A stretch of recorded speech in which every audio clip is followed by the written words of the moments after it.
Before we begin, make sure to smash that like button, subscribe to our channel, and click the notification bell for more amazing videos.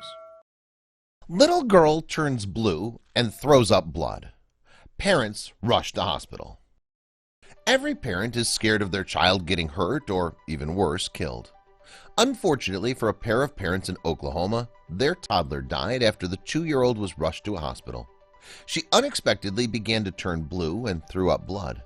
But when doctors ordered an x-ray, they realized that the young girl was dying for a frighteningly simple reason.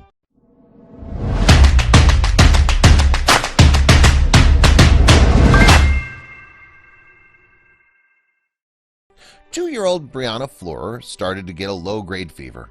At first, her parents, Brian and Stephanie Florer, didn't think too much of it until their daughter started to turn blue and threw up blood. They immediately called an ambulance, and their daughter was taken to Grove Hospital. After ordering an x-ray, doctors quickly learned that the young girl had ingested a button battery that was smaller than a dime. They immediately transported her to another hospital where she was rushed into surgery to attempt to remove the battery. They operated on her for 2 hours, but they couldn't stop the bleeding, explained Brianna's grandfather, Kent Weiss, according to Daily Mail. They believe the battery ate through to her carotid artery by way of her esophagus, he continued. 1 minute she's perfect, and then the next minute she's dead. We had no idea when she swallowed it. These batteries are commonly found in toys and gadgets, such as remote-controlled cars, TV remotes, and novelty music greeting cards. Preschool-age children are most at risk because these batteries are shiny and the same size as a Smartie. Children will think it's a sweet, pop it in their mouth, and swallow it, says Dr. Kate Parkins, a pediatrician and consultant at Manchester University Hospitals Trust, who's calling for a Department of Health campaign to increase awareness. An electric current from the battery combines with saliva to produce sodium hydroxide, or caustic soda.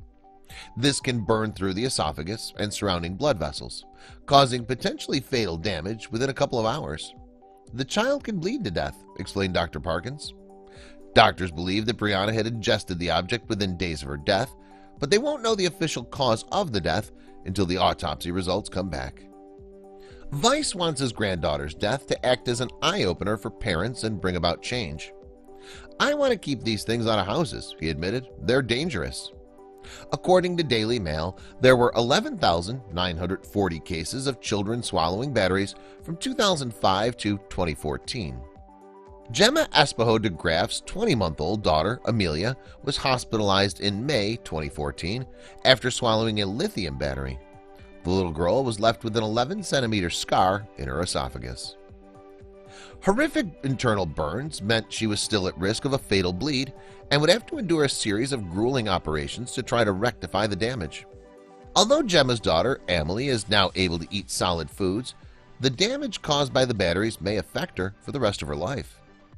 Fatima Norwali's 13-month-old Wassam Norwali died in August 2012 from internal bleeding after a battery in his stomach corroded an artery wall. As a parent, it's easy to imagine a toddler getting into something they aren't supposed to and ingesting it. It only takes 1 second for a child to sneak something dangerous, regardless of how baby-proof their home is made. Let this be an opportunity for anyone who has children in their lives to learn how important it is to keep an eye on children and make sure anything dangerous is out of their reach. In a blink of an eye, our entire world could change, all because of something a child found on the floor. When I lost my son, I lost a part of myself, says Fatima. I don't want his death to be in vain.